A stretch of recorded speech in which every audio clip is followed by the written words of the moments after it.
Hello, this is Gerardo Valero, and today I'd like to talk to you about Michael Mann's Collateral, a movie with many of the same insights into crime as his great masterpiece Heat. Collateral is a film in which destiny plays a defining part.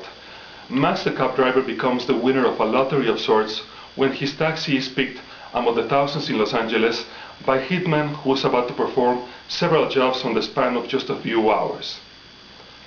This occurs shortly after the killer has passed inadvertently beside the woman who's about to become the last member in his victims list. And this woman in turn will become Max's love interest in just a few minutes. Now, had Max reacted just a split second later to his instructions and Vincent proceeded to take another taxi, he will have become somebody else's problem.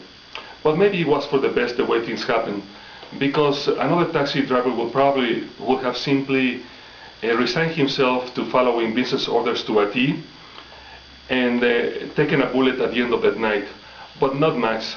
And not simply because of the fact that, he will resign himself to becoming an accessory to murder because of his ethics, which in fact seem to exist, but mainly because Max finds himself at a crossroads in life, taken there precisely by Vincent's insightful comments.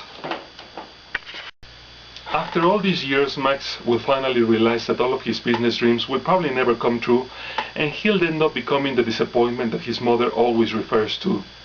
These realizations will take him to a level that for the first time in his life, maybe, he'll become unpredictable, which is the one thing that Vincent never saw coming, and is the main factor that will face these two characters in a duel in the last and least convincing act of Collateral. This film is populated with villains and heroes. Sometimes we identify with the first, sometimes with the latter, and almost always in proportionate amounts of time. This to me is a reflection of how well the characters are defined and how much the story absorbs us, which are two of the main traits in just about every Michael Mann movie. And now, to close this segment, let's propose another suggestion for Yvette's little movie glossary, and this one is called The Bank Robber's Faulty HR Department. And it has to do with the fact that in every very well planned bank robbery in the movies, there will always be one unbalanced, unstable member of the gang, which will put in jeopardy the whole success of the endeavor.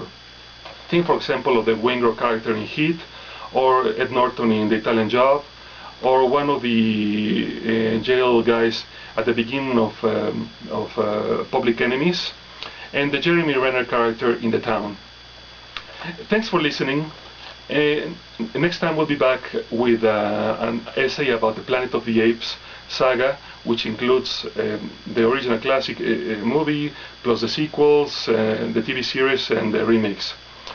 That's next time, and until then, el balcón está cerrado.